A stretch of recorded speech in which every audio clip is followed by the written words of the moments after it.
welcome to Be Here's podcast. I hope you had a good fortnight. So the next episode that we're going to be talking about today is autism in women, and why it's slightly different. So I think where I should really start is explaining what autism is for those of you who don't fully understand. So autism is a lifelong condition. It's often declared a developmental condition, which is not a learning disability, but around half of the autistic people may also have a disability. And it can affect social communication, sensory processing, and a variety of other different things. It's quite misunderstood in many aspects. There was myths for a while that it was caused by the MMR vaccine, which has been disproven even by the guy that came out and said it in the first place. That it's bad parenting, that we're softer these days, and a variety of other different things. But autism in women is slightly different.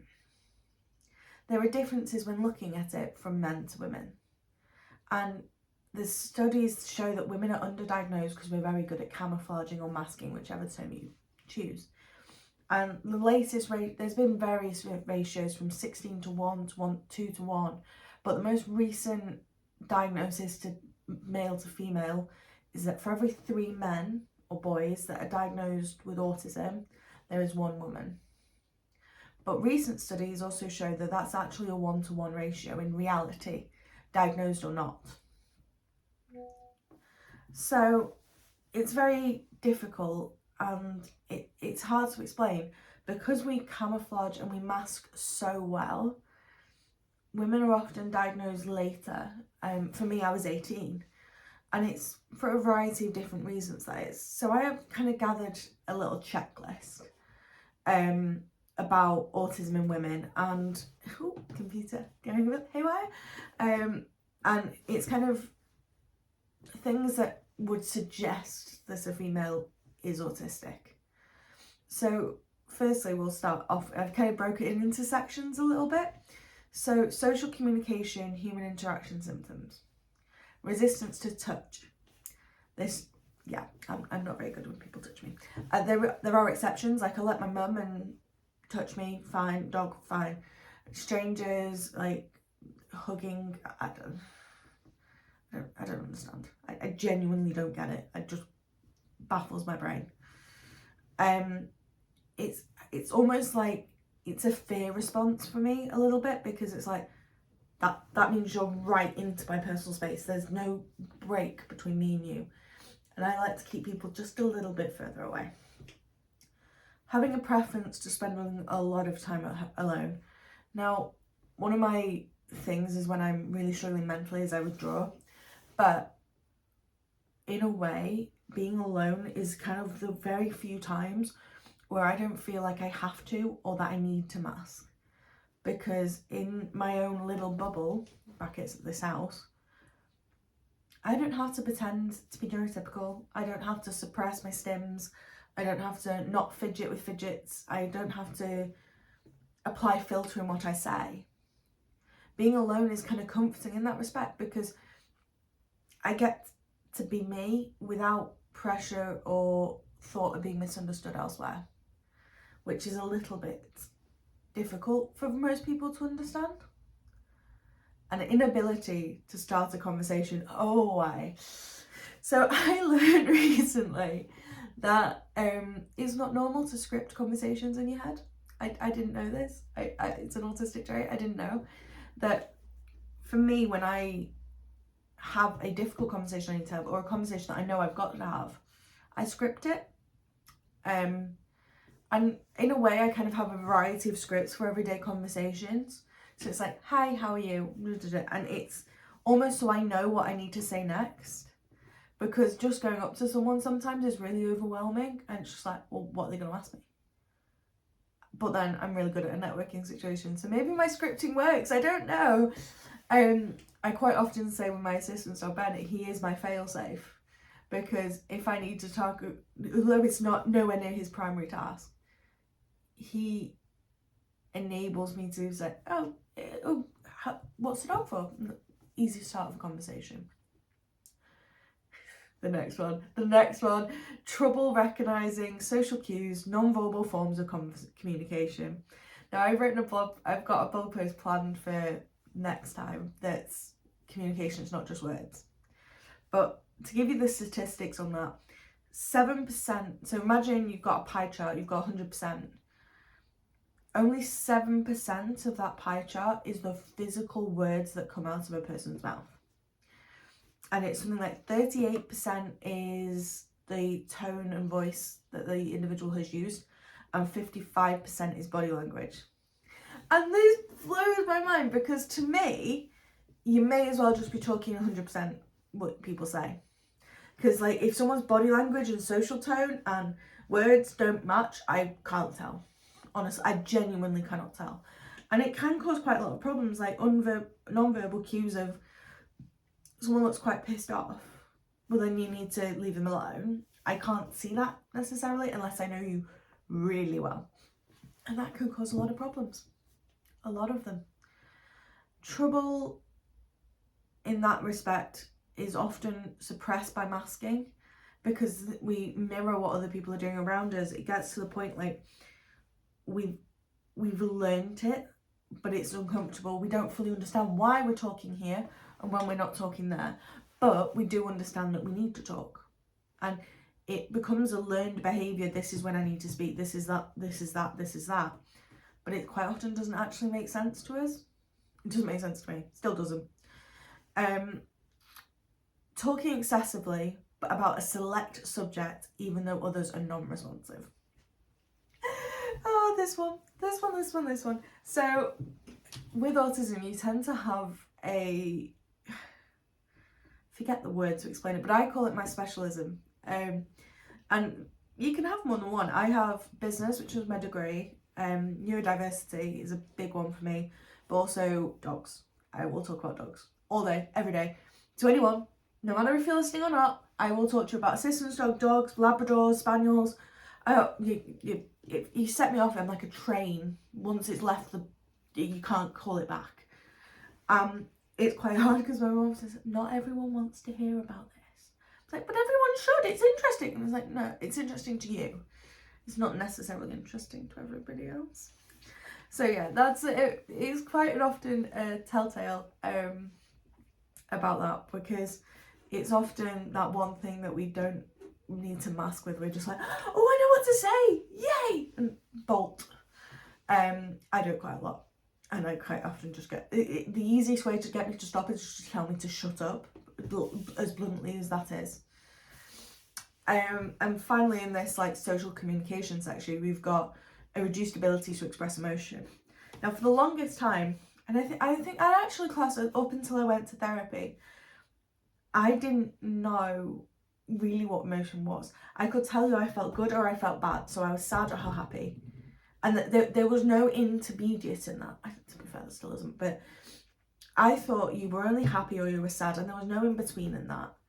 And you're one thing or the other. You couldn't be multiple things at once. You can be. Like that is one of those things. It's just what it is.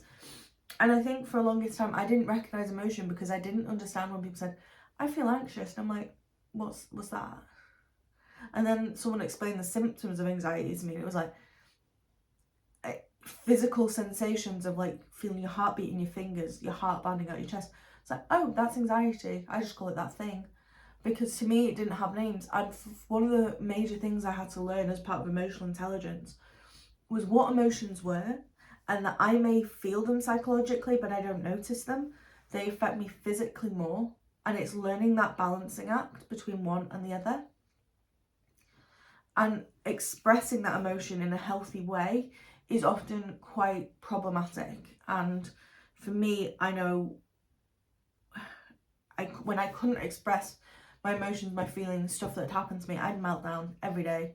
Shut down, meltdown, screaming, hitting, kicking walls, losing my temper. And I was, I'm fine, and I wasn't.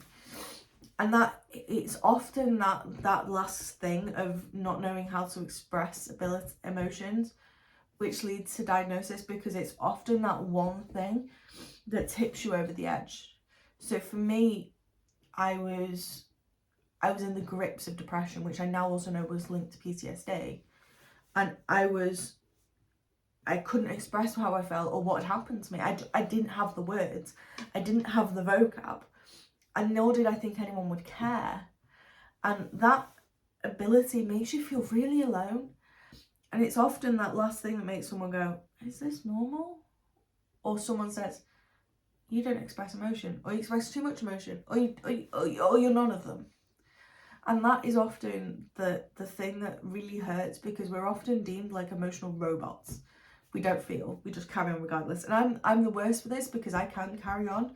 I can get up and carry on, and no matter how bad of a day I've had, no matter how bad of a week I've had, no matter how bad of a month or semester as it might be at the moment, it's, oh, you're fine, you just carry on. And that's because it's hardwired into my brain to just keep going, because I don't feel like I have any other choice. So yes, so the next kind of breakaway from that is the behavioural symptoms of autism in women. And this isn't really it's not indicative of just for women, but it is kind of, I'm just looking for a fidget so I can show you. It's one of those things that people don't understand very well. I think my other one must be in that bag, but so I thought I'm gonna get it. 1 second, because it's my new favourite fidget.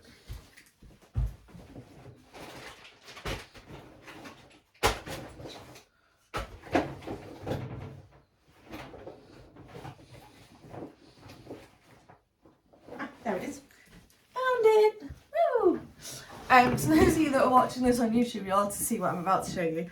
I have two fidgets in my hand. One's called a fidget cube, and you can get these at all sorts of places: Amazon, Home Bargains, B&M. And it's a little four-sided cube that, and I should probably say this is about repetitive motion. Often people with autism, we stim, and often that can be flapping hands, swaying back and forth, tapping a leg, and sometimes these things can be deemed disruptive, which annoys me. If we let kids stim in classrooms, I'm sure we wouldn't have as many behaviour problems as we do. So this is a fidget cube, if you're watching. So it's a little plastic cube. It's got four various sides. One's got like a light switch on it. One's got like this little go stick that you kind of push back and forth. You've got this bit that you kind of wind round and buttons, and it's got different textures on it, and it's designed to literally use as a repetitive motion and fidget so you don't outwardly stim. And these are quite good in classrooms because it doesn't suppress, but it allows you to let out your fidgeting energy without going overboard with that.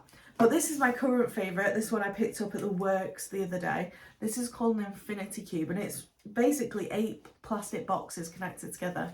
And if you're watching on the video, you can see what I'm doing. You can literally fold it over and over and over again. And the repetitive motion of this folding it's therapeutic. It's actually addictive, the amount of times I've fidgeted with this in a lecture this week. I'm not going to carry on fidgeting with it in case it messes with the audio. But an infinity cube, it's a godsend for me because it allows me to do something with my fingers so my brain can focus. So yeah, I'm going to put that over there before I mess up the audio of this podcast. So yeah, the repetitive motions, and it's one of the things I used to do when I was little, and it was, would you just stop doing that? Like, I didn't even notice I was doing it more often than not. The development of personalised rituals and routines. Oh, routine. Oh, how I love routine. I've never said this before. I'm glad it's reading week for me starting tomorrow. Yeah, I'm working open day tomorrow, so I have my routines. I like my routines. I don't like breaking those routines. Never have done, never will do. So like at school, it stuck in my mum's mind when I was having my assessment, the days that were off timetable for whatever reason. So at my school, I used to go to church once a half term. Was it half term or term? Half term. And it would be on a Wednesday, and she always knew when it was coming because I get really antsy about it. And so in my school we used time's irrelevant. Well, it's not irrelevant, but anyway. So we'd have assembly or form time in the morning, and then we'd have lesson 1, lesson 2, 15-minute break, lesson 3, lesson 4, an hour break. 5, shorter lesson 6, home time. And when it was a church day, it was lesson registration church, which was a longer assembly, so we'd have lesson 1, then we'd have a 10-minute break, and then we'd have lesson 2, 3, 4. See the problem? Lunch, 5, 6 as normal, and then we'd go home. And I really didn't like it. It was too much, and it wasn't what I was used to, and I didn't like it very much. And other days that used to annoy the hell out of me, sports day. Why? I'm not sporty. I can fall over walking on a flat piece of concrete. So, you know, no. And other stupid things like the first day of term. People normally get excited about the first day of term. I liked the thought of going back to school to the routine. Hated the first day of term. Not like Easter and summer. It was the first day in September, because you've 1, 2, 3, 4, 5, 6. We'd have form time, assembly, year assembly at some point, but form time till lunch, sorting out all like paperworky stuff and expectations and all the stuff that was still the same from the year before. I could have told you that. I hated it. It was just not what I expected, and I really didn't like it. Other days like that, just, my mum used to know, if she saw it on the school bulletin, just used to know she was going to get me in a bad mood when I got home. And those routines are often a sense of stability for a neurodivergent person, especially in school. It's like we know what's going to happen next. There's no guessing. Yeah. Fixating on certain activities or objects. This one, I don't know whether I do. Maybe I do. I don't know. But it's literally you're obsessed with this one thing. And quite often it's clothing as well. You only wear certain clothes. I'm wearing new clothes today. That's unheard of. Well, it's not, but I'm not. I tend to have X outfits, and they're sensory friendly, and I like them, and I wear them until I get in holes and I get told I have to bin them. But fixating on certain things, I often do it in an environment if I'm looking at something and let's just say the paint's not even in one area, or the light's different, and I will just fixate on it because it's annoying. It's just how I am. It's insane. Things like the door moving in my eye line I can't be doing with, and I'll just fixate on it till it stops, or I have to get up and stop it from doing whatever it's doing so that I can carry on. So yeah, so there's 2 more that I need to talk about. Having food aversions or food preferences, especially in relation to texture. Now, for me, food wasn't really one thing I was very picky over. There are a few things that I just won't eat because the texture's like, no. It's hard to explain what a sensory aversion is to a neurotypical person, because, like, most people understand this one. Nails down a chalkboard. Sorry, just thinking about it. That's a sensory aversion, and most people don't like that. Or forks across a plate. But for people with autism, these are like magnified. So the slightest thing, like, what was one I figured the other day that really annoyed me? Where was I?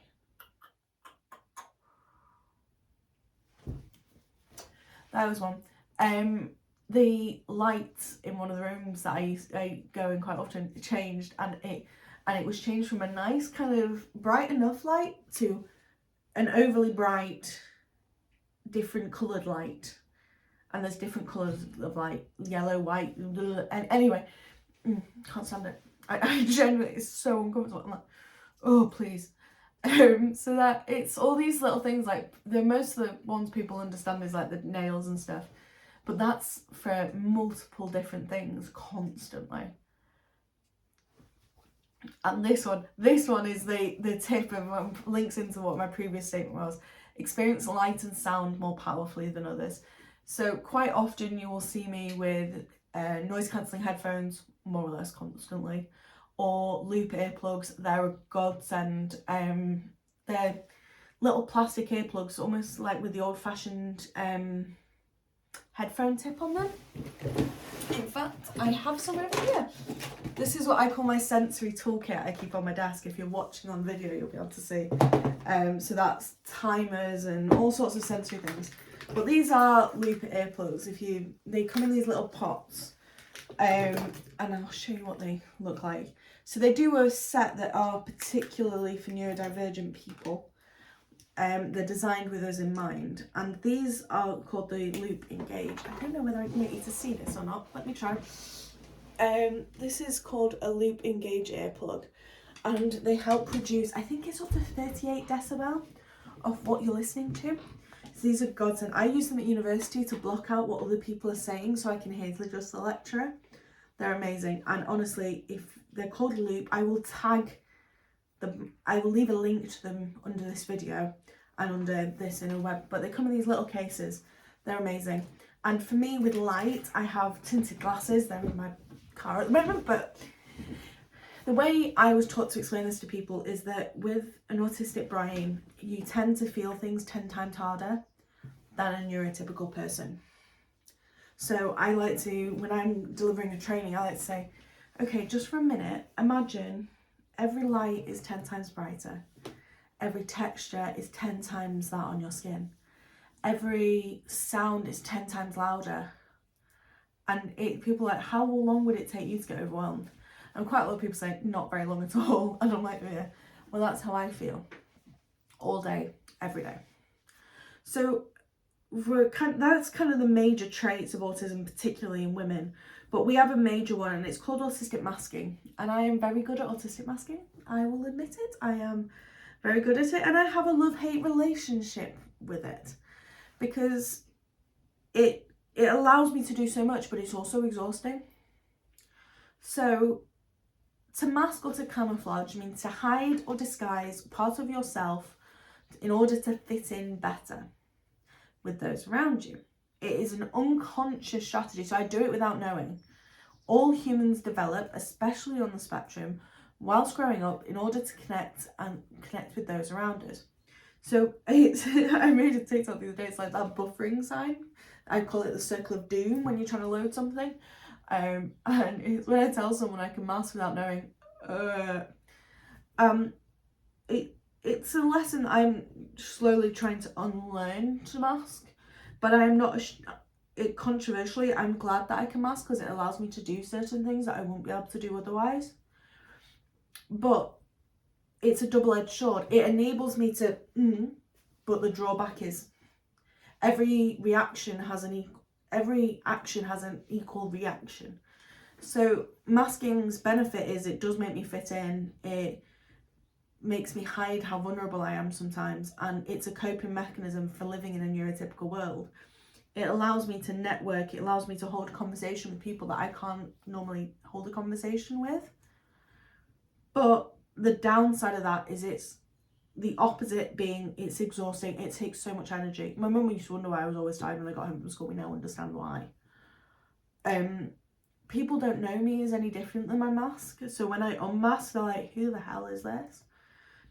And it's draining on your mental well-being. When I got my autism diagnosis, I felt like I had to grieve who I was, or who I thought I was, because who I thought I was my mask.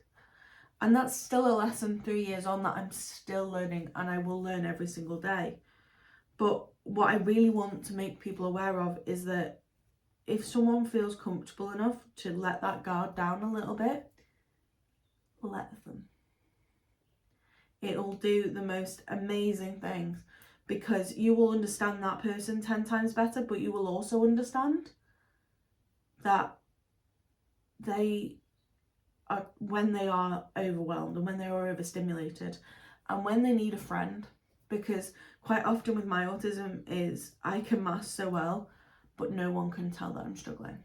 So yeah, autism in women, it's a complicated issue, and things are changing, but we're a long way to go.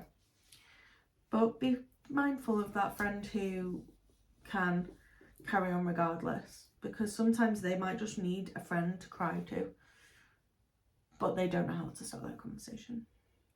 So I'm Rebecca. I'm an autistic and dyslexic person, and I'm proud of that, and I wouldn't have it any other way. So I hope you all have a good weekend, and I will speak to you all soon, and be true to who you are and be proud of that, because that will change your life. So I'll speak to you guys soon. Bye.